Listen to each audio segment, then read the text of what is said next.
Here's why 10x is easier than 2x. So back in March, I had the privilege, I was very grateful to be able to attend Mastermind in Paradise with Russell Brunson in Mexico in the beautiful Cancun resort. It was amazing. Now here's the thing, at that event, we had a very special guest speaker. His name is Dr. Benjamin Hardy. Shout out to Ben. You can read his books, Willpower Doesn't Work, Who, Not How, The Gap and the Gain, and his newest book, 10x is easier than 2x. Now, in the past few weeks, I've taken that concept, thanks again to Dr. Ben, and taught it to closers and setters and sales pros, and they've really come to understand and actually see the big improvements, and I wanted to share that with you so that you can take that into your own life and learn from it and improve yourself, right? I'll tell you a quick story. Everyone knows Uncle G, right? Grant Cardone. When I first saw people doing this, like 10x, Uncle Grant, like Grant Cardone, I was like, what are those people doing? Why are they doing this? And I realized that was the 10x movement, but the way I understood it from Grant was more like, think bigger, right? Like rah, rah, 10x, everything, right? But I didn't really get what that meant. Not until Benjamin explained to us scientifically the two reasons why 10x is easier than 2x.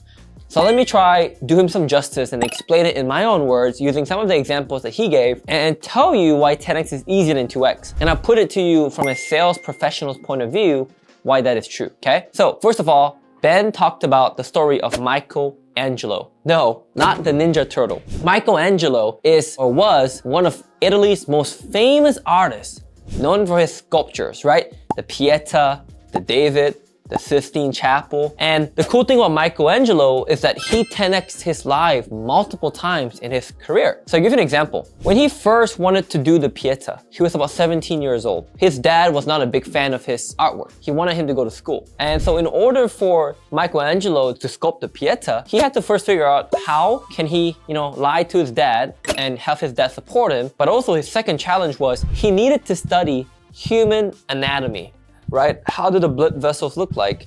How do muscles look like when they're limp? What does a dead body look like? Because if you look at the Pieta, if you Google Pieta, right, I put the image of Pieta here, it's like a two figures that are life-size, right? Life-size human figures, okay? And what he did was crazy. In order to sculpt the Pieta, Michelangelo had to go to the morgue, right? He couldn't dig up graves because that was illegal, right? That was like grave robbery.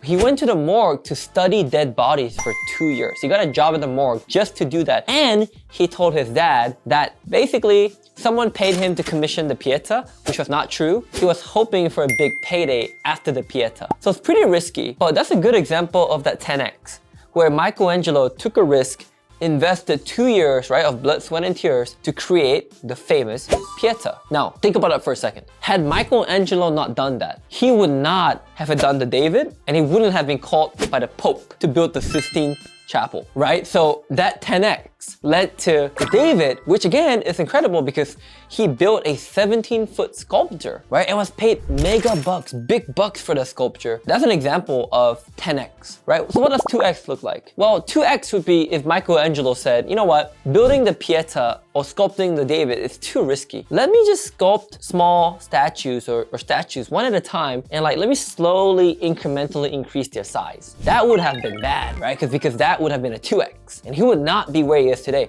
Can you imagine getting called from the Pope to create something incredible, right? Like the Sistine Chapel? David would not have got that if he only 2x his life, okay? So that's like the premise of the 10x is easier than 2x. But let me touch on what Benjamin explained to me and what I took from that, right? So reason number one, why 10x is easier than 2x is because when you're in 10x mode, there's literally very few ways to get to 10x.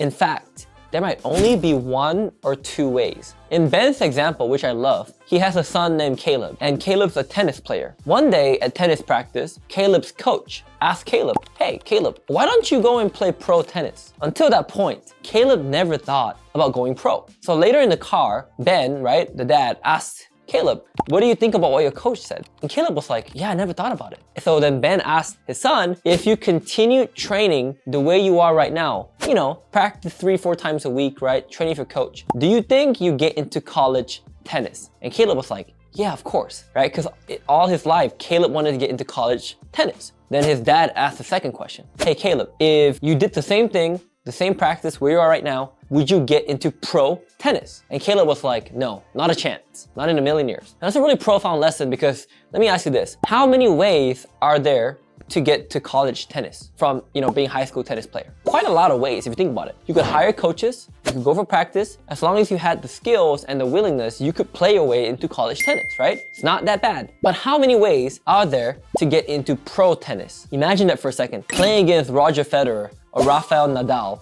how many ways are there to get into pro tennis? Much fewer ways than college tennis. There's not a lot of coaches in America that can take you to pro tennis. And there is not a lot of training regimes that you can do or you can't do to get to pro tennis. You have to stick to a very strict practice with a very specialized coach that can take you to pro level. And it's really professional level, right? Like we're talking like intense training here. So because there are fewer ways, Ben's reason why 10x is easier than 2x is because of pathways thinking. Pathways thinking basically talks about how the human mind finds it confusing or hard to follow many different options because you get what we call paralysis analysis. When there's too many options in life, you don't know which one to pick. Should I go to school? Should I get a job? Should I get married to her? Should I date longer? Should I eat this food? Should I go out to that shopping mall? There's too many options where people stop and get paralyzed. But when there's only one path to that success, and it's typically the more impossible, outrageous path, then there's only one path. So your human mind can focus on that path and just go straight through. That's why it's easier, right? It's simpler, let's put it that way. And the second reason why 10x is easier than 2x is because, again, I give you a good analogy. Let's say you were a college graduate. And what do college graduates do after they graduate college? Well, they go apply for a job, right? You want to get a job. So imagine you're looking for a job and you found, some jobs at the $50,000 a year salary mark, right? Which is pretty standard. Earning 50K a year is not bad, it's pretty standard. But imagine you thought to yourself, how could I get into a job that pays me, a couple $100,000, right? Maybe $500,000 a year, 10x of 50K. Now you might think it's impossible, and maybe at that time it might be impossible. But here's the reality. If you apply for the 50K job, how many people in the marketplace are competing for the same job as you? How many people are applying for the 500K job? Well, which one has more? Obviously, there's more competition at the 50K job. So Benjamin Hardy says that it is easier to 10x because there's less competition when it comes to applying for that 500K job. So when you apply for that bigger job, even though it's more impossible, and it might take you longer, it might take you more skills, you might have to sacrifice 2-3 years of your life to get that job, but you'll be the only one competing for that job. Very few people. So the chances of you getting to 10x is technically easier because there's less competition. Most people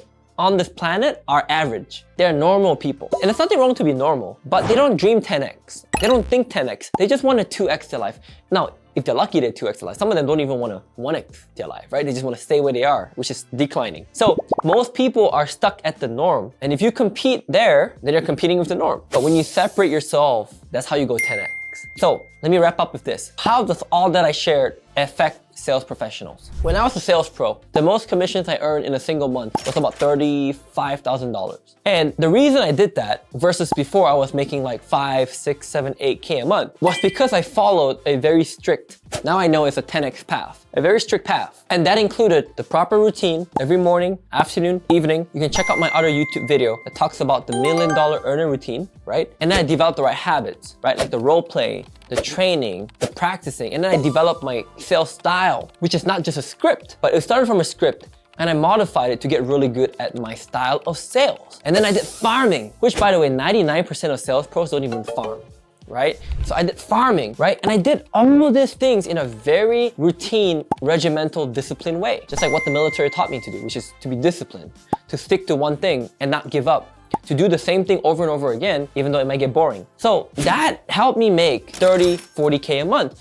If you ask any top closer, you can ask Cole Gordon, you can ask Jeremy Miner, you can ask Eli Wild, I guarantee you, they will tell you that a routine and the right habits get you to that level. Now, what if you're making only 5K a month, 6K a month, and you're wondering, why am I stuck? Why can I not get there? Well, the first thing you should look at is, do you have an offer? An offer that's an opportunity to help you make 50K a month. Number 2, are you actually following a routine every single day? Be honest. Are you actually following a routine every single day? You might not be. Do you have the right habits that even in the toughest times, you do the things that you know you should be doing even though you don't feel like doing it? And the last thing is, do you even farm your dead leads? Sales farming is a big part of that.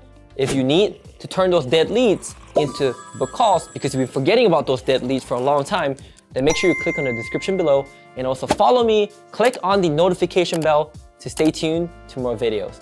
Take care.